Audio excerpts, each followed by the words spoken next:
Good morning or good afternoon, everyone. It's Ankit, whenever or wherever you're watching this video. Thank you for taking the time to watch the video and subscribing.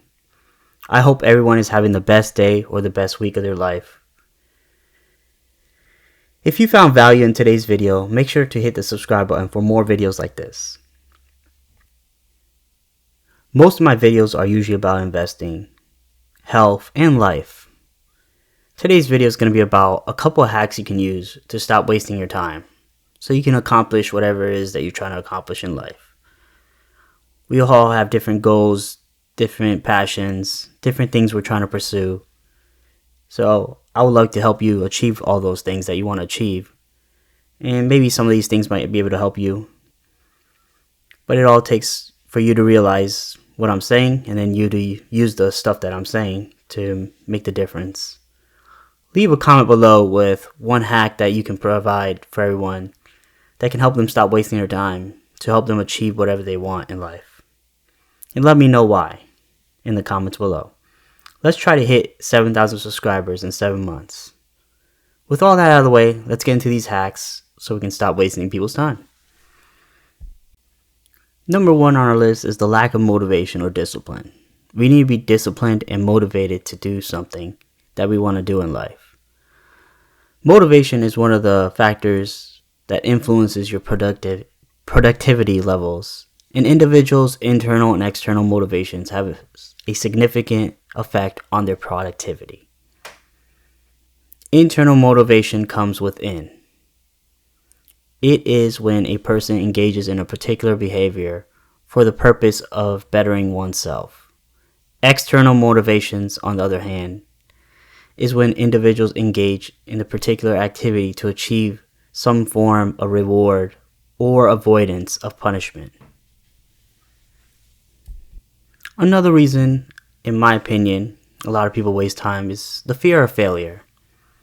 Society has set high standards for everyone around them and for yourself. People are often afraid of being judged harshly based on the work that they do or provided. People don't want to put their names on anything that is less than perfect. And perfection is nearly impossible to achieve nowadays. But it's hard for us because we want to be perfect and we want to have high quality work. So one way to avoid being judged is to simply not do anything at all. This is why failure is not an option. People who are afraid of failing may choose to procrastinate, but this ends up ultimately setting up for failure. And also, you might have missed out because you were too scared to do it, just because you're scared to fail. So the mind automatically takes that in and it's like, nope, I'm not going to go do what you want me to do. So sometimes it's good just to go do it and don't think about it. Just go do it. You should have a plan, and if you follow that plan, just action. Take action, and you won't have to fear failure. The first way you can avoid wasting time and becoming more productive is you have to recognize what you're doing and why you're doing it so you can solve the issue. Are you waiting to be in the mood to finish a project? Do you spend your time being the most helpful coworker to your colleagues rather than taking care of what is on your to-do list? First off, you can't wait for the perfect conditions to do your work or anything you want in life. Take immediate action begins a positive cycle that motivates even more actions. Think of inertia. If you are working, you're on a roll. You will continue to work hard and produce results. Alternatively, if you are doing nothing, you will probably continue to do nothing until dramatic change happens in your life or something dramatic happens in your life to create that change where you're forced to change. The second thing you could do to stop wasting time is have a calendar or a schedule.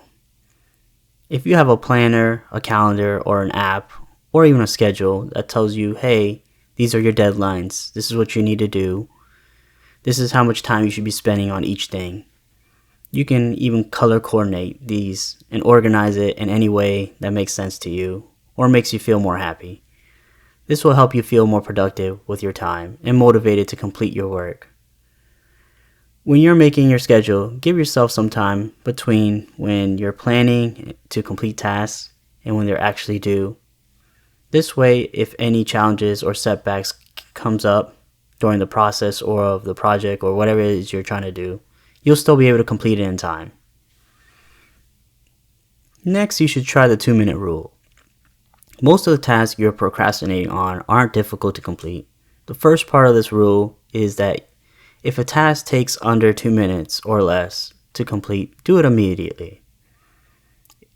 Examples are responding to emails, putting your clothes in the laundry, and then putting them out to dry.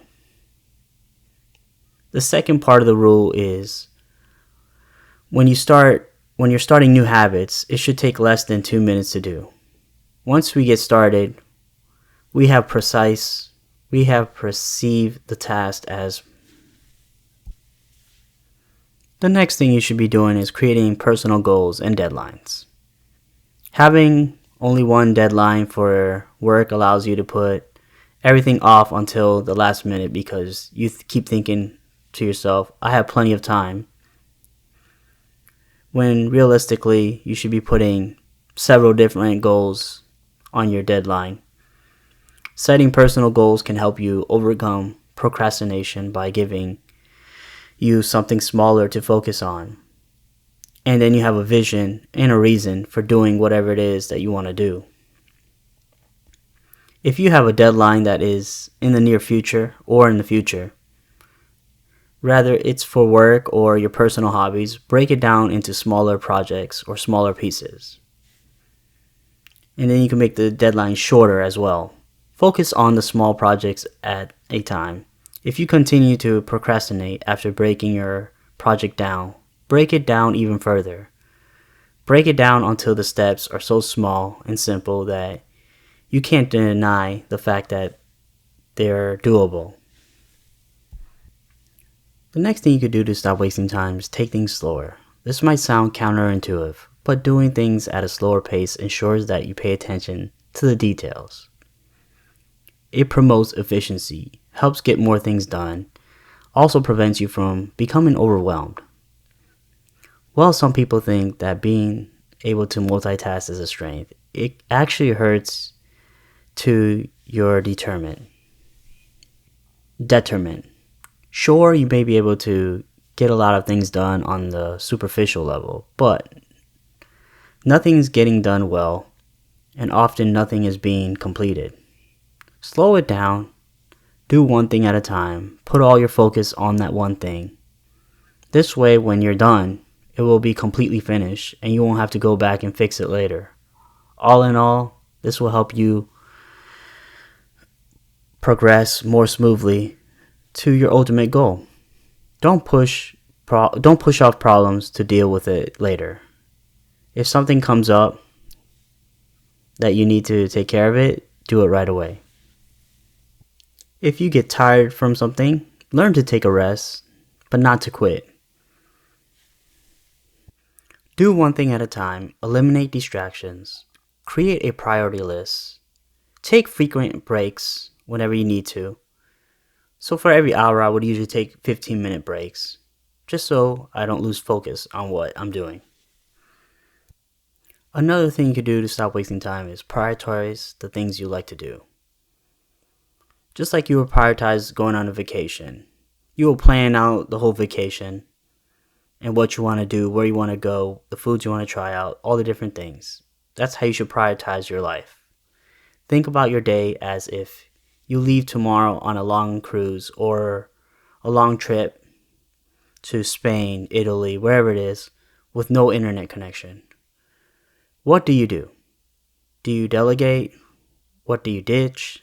Suddenly, you're hyper aware and more efficient because the stakes are higher and you're focused on and you're prioritizing what you need to do.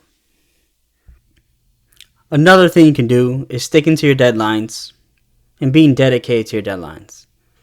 Things lag, just go on and on. and the internet winds and you get distracted with your phone. But if you don't use clear time frames for projects and goals, time frames create sense of urgency and build momentum. Momentum creates speed, and in return you get action. And that's why you need to take action as you go. Address matters as soon as they crop up instead of dealing with them later on. You deal with them right now. If you take care of the small problems as you go, it will prevent them from piling up later on and possibly creating larger problems. Also, these matters that arise will often prohibit you from moving forward with all your work until they are settled. This can become an excuse to be at a stopping point and put your work aside.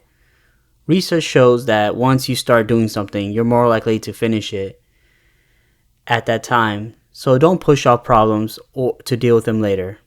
If something comes up that you need to take care of, get it done right away. For example, say you're working on a project and you need a piece of information before moving on. Don't skip it, leave it blank, telling yourself that you will come back to it and look it up later and fill it. Go ahead and get that task completed by finding the information so you can put it behind you and move on to the next part. And the last thing you could do is forgive yourself. Forgiveness allows yourself to move past the maladaptive behavior and focus on the upcoming tasks or goals without the burden of the past acts to hinder what you're doing. So the thing that I always tell everyone is you're most peaceful in the present. You're stressed out when you're thinking about the past and the future. So try to avoid thinking about the past and the future. Focus on what's happening currently, the present. We often avoid doing things that makes us feel bad at the end of the day. And eventually it can, pile up guilt. And the guilt can eventually lead you to wasting time and repeating the same behavior. But if you forgive yourself and you focus on what you want and then you take action, you'll be able to break the cycle. And you want to take it baby steps at a time in order to break a bad habit. So if you notice you're having a bad habit, you want to break it, try to break it down to small pieces and try to do little things to make the bad habit into a good habit, and eventually it'll become a good habit and it'll become natural to you.